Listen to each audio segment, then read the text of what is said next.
Hello dear students, welcome back to our YouTube channel. Class 9 chapter number 6 में आज का हमारा टॉपिक है sources and functions of carbohydrates.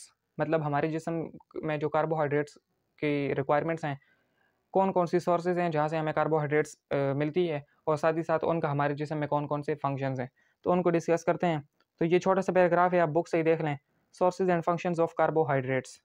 पहले है सोर्सेज, मोनोसैकराइड्स। क्लासिफिकेशन आपको पहले बता दी थी, मोनोसैकराइड्स, डाइसैकराइड्स और पॉलीसैकराइड्स।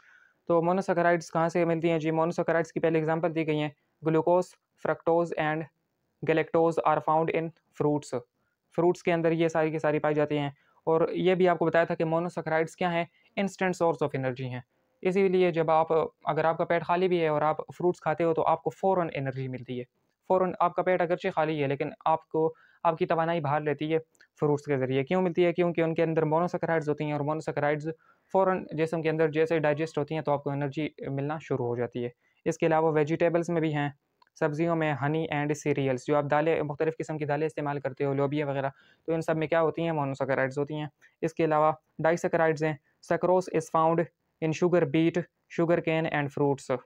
ठीक है। सैकरोज के स्ट्रक्चर लास्ट टाइम हमने इधर डिस्कस किया था कि कैसे बनता है। ग्लूकोज और फ्रक्टोज को जब आपस में मिलाओगे तो उससे क्या बनेगा? सैकरोज बनेगा। और उनके दरमियान जो बॉन्ड था ऑक्सीजन के ज़रिए, उसे क्या कहते हैं? Glycosidic bond. ठीक है। Lactose is found in milk में। लैक्टोज किससे बनती है? लैक्टोज बनती है ग्लूकोज और ग्लैक्टोज से। अच्छा। एंड डेयरी प्रोडक्ट्स, मिल्क से जितने भी आगे आप प्रोडक्ट्स बनाते हो, दही हो या फिर बटर वगैरह हो, तो इन सब में क्या पाई जाती हैं?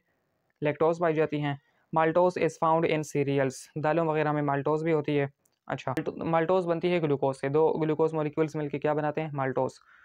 पॉलीसैकराइड्स, पॉलीसैकराइड्स क्या पाई जाती हैं? Starch is found in cereal crops, wheat, barley, मेज़, राइस वगैरह, इन सब में क्या होता है? पॉलीसैकराइड्स होती हैं। मतलब जो आप ब्रेड खाते हो उसके अंदर क्या है? स्टार्च है।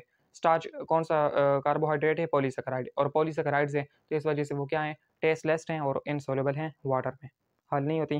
तो ये कहाँ से मिलती है? राइस से, बार्ली, मकाई के आटे में, और आम जो आप व्हीट इस्तेमाल करते हो गंदम वगैरह में, तो इन सब में पॉलीसैकराइड्स होती हैं। अब इनका हमारे जिस्म में फंक्शन क्या है उसकी तरफ देखो। Functions, carbohydrates are the primary source of energy.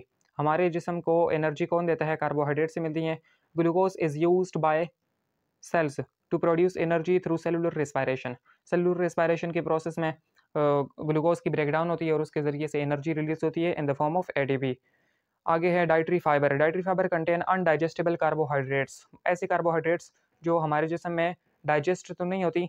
For example cellulose, cellulose किस में पाई जाती है? प्लांट्स के सेल वाल में। तो अब वो हमारे जिस्म में डाइजेस्ट नहीं होती। फिर उनका क्या काम क्या है? हमारे हाजमे के निज़ाम को दुरुस्त रखना, ये इनका काम है। लेकिन आजकल क्या हो रहा है, जो आप गंदम का इस्तेमाल कर रहे हो, तो गंदम में जो मैदा है, अब मैदे के अंदर ये डाइटरी फाइबर है ही नहीं, तो उसकी वजह से फिर आपका हाजमे का निज़ाम ख़राब हो जाता है। ठीक है। तो ये सारे मसाइल इसी वजह से होते हैं।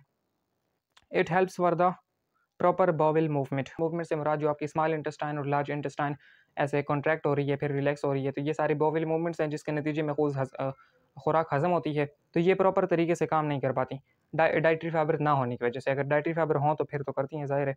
अच्छा।